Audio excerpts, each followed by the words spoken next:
Chapter 4. Transaction Cycle. The Revenue Cycle. Siklus transaksi yaitu siklus pendapatan. Pembahasan pertama mengenai Organization Structure of Revenue Cycle, yaitu struktur organisasi dalam siklus pendapatan. Di dalam sebuah perusahaan, terdapat struktur organisasi.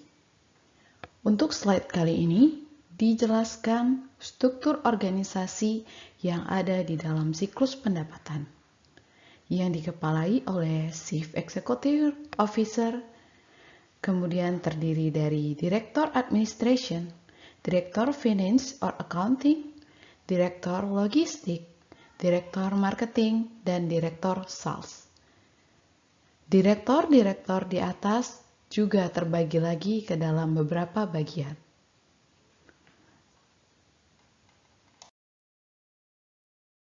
Revenue Cycle, siklus pendapatan.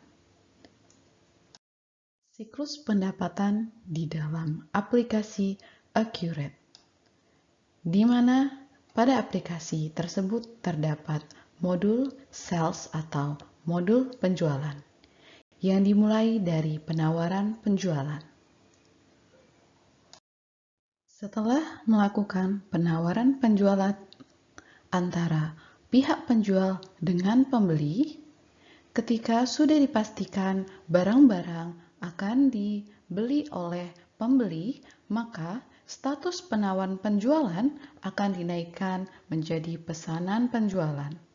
Pesanan penjualan juga akan dibuatkan setelah adanya tawar-menawar antara pihak penjual dan pembeli mengenai harga, kuantitas barang, dan hal-hal lainnya.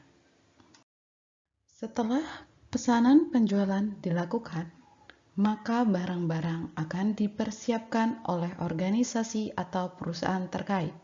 Setelah itu, barang-barang tersebut akan masuk ke bagian pengiriman pesanan kepada pelanggan. Saat pengiriman pesanan akan dilakukan, akan membutuhkan faktur penjualan. Faktur penjualan ditunjukkan untuk pelanggan untuk memberikan nota pembayaran yang harus dibayarkan oleh pelanggan. Setelah pesanan penjualan telah diterima oleh pelanggan beserta faktur penjualan, akan terjadi dua kemungkinan, yaitu penerimaan penjualan dari pihak pelanggan atau apabila terjadi cacat fisik barang atau hal-hal lainnya, akan membuat pelanggan melakukan retur penjualan terhadap barang. Retur penjualan terbagi atas dua. Yang pertama, retur barang, dan yang kedua, retur harga barang atau retur biaya, pengembalian uang. Dokumen of Revenue Cycle, dokumen siklus pendapatan. Yang pertama, Sales Quotation. Sales Quotation berada pada siklus penawaran penjualan. Selanjutnya, Sales Order.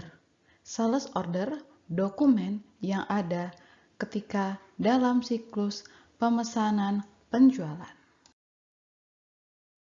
Ini adalah contoh lain dari Sales Order. Delivery Order, di mana delivery order termasuk ke dalam siklus pengiriman pesanan. Delivery order adalah surat pengiriman.